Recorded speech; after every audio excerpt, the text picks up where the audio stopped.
হরে কৃষ্ণ ভক্তবৃন্দরা, আজকে আমি আবার এসেছি ভগবদ্গীতার মুখপত্র থেকে নতুন আলোচনা নিয়ে। তো আজকের আলোচনার বিষয় পরম গন্তব্যস্থলের নাম সনাতন ধর্ম। সে নিত্য শাশ্বত অপ্রাকৃত জগতেই হচ্ছে আমাদের প্রকৃত আলোয়। সেই নিত্য শাশ্বত জগতেই হচ্ছে আমাদের অপ্রাকৃত আলোয়। এই জড় জগতে আমরা দেখতে পাই সব কিছুই অস্থায়ী।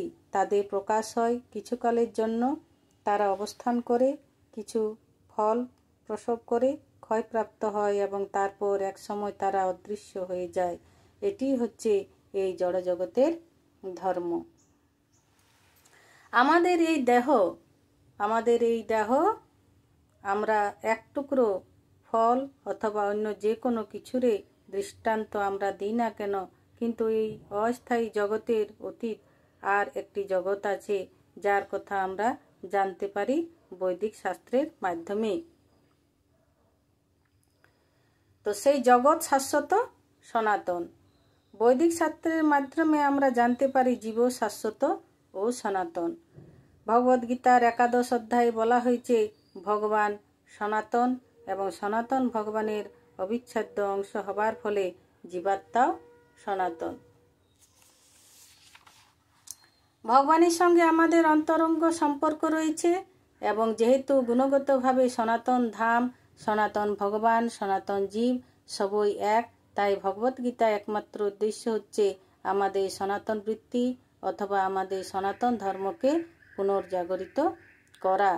অস্থায়ীভাবে আমরা নানা রকমের কর্মে নিয়োজিত হয়ে রয়েছি, কিন্তু এই সমস্ত কর্ম পবিত্রতা অর্জন করতে পারে যদি আমরা এই সমস্ত অস্থায়ী কর্ম বর্জন করি আর পরমেশ্বর ভগবানের নির্দেশ মতো কর্মভার গ্রহণ করি। এরই নাম পবিত্র জীবন। ভগবান ও তার দিব্য ধাম উভয়ই সনাতন, জীবও সনাতন। জীব যখন তার সনাতন প্রবৃত্তিকে জাগিয়ে তুলে সনাতন ধামে ভগবানের সান্নিধ্যে আসে, তখনই তার জীবন সার্থক হয়ে ওঠে। যেহেতু সমস্ত জীব পরমেশ্বরের সন্তান, সেই কারণে তাদের সকলেরই প্রতি তিনি পরম করুণাময়। ভগবান শ্রীকৃষ্ণ ভগবদ্গীতায় বলেছেন, সর্বযৌনিষু কৌন্তেয় মূর্তয় সম্ভবস্তি ইয়াহা অসংব্রাহ্মণ মহৎ যৌনিরহ বীজপ্রদহ পিতা। হে কৌন্তেয়, সমস্ত যোনিতে যে সমস্ত দেহ উৎপন্ন হয়, ব্রহ্মরূপা প্রকৃতি তাদের জননী এবং আমি এই বীজ প্রদানকারী পিতা। অবশ্যই বিভিন্ন কর্ম অনুসারে সব রকমের জীব রয়েছে, কিন্তু এখানে ভগবান বলেছেন যে তিনি সকলের পিতা। তাই এই পৃথিবীতে ভগবান অবতরণ করেন এই সমস্ত পতিত বদ্ধ জীবাত্মাদের উদ্ধার করবার জন্য, যাতে তারা তাদের শাশ্বত সনাতন অবস্থা ফিরে পেয়ে ভগবানের সঙ্গে চিরন্তন সঙ্গ লাভ করেন এবং সনাতন শাশ্বত চিদাকাশে আবার অধিষ্ঠিত হতে পারেন। ভগবান স্বয়ং বিভিন্ন অবতার রূপে অবতরণ করেন। কখনো বা তিনি তার বিশ্বস্ত অনুচরকে অথবা তার প্রিয় সন্তানকে পাঠান, কখনো বা তার অনুগামী ভৃত্যকে বা আচার্যকে পাঠান বদ্ধ জীবাত্মাদের উদ্ধার করার জন্য। তাই সনাতন ধর্ম বলতে কোনো সাম্প্রদায়িক ধর্ম পদ্ধতিকে বোঝায় না। এটি হচ্ছে পরম শাশ্বত ভগবানের সঙ্গে সম্বন্ধযুক্ত নিত্য শাশ্বত জীব সকলের নিত্য ধর্ম। আগেই বলা হয়েছে সনাতন ধর্ম হচ্ছে জীবের নিত্য ধর্ম। শ্রীপাদ রামানুচার্য সনাতন শব্দটি ব্যাখ্যা করে বলেছেন, যা শুরু নেই এবং শেষও নেই। তাই যখন আমরা সনাতন ধর্মের কথা বলি, শ্রীপাদ রামানুচার্যের নির্দেশানুসারে আমাদের মনে রাখতে হবে এই ধর্মের আদিও নেই আর অন্তও নেই। বর্তমান জগতে ধর্ম বলতে আমরা সাধারণত যা বুঝি, সনাতন ধর্ম ঠিক তা নয়। ধর্ম বলতে সাধারণ কোনো বিশ্বাসকে বোঝায় এবং এই বিশ্বাসের পরিবর্তন হতে পারে। কোনো বিশেষ পন্থার প্রতি কারো বিশ্বাস থাকতে পারে এবং সে এই বিশ্বাসে পরিবর্তন করে অন্য কিছু গ্রহণ করতে পারে। কিন্তু সনাতন ধর্ম বলতে সেই সব কার্যকলাপকে বোঝায় যা পরিবর্তন হতে পারে না।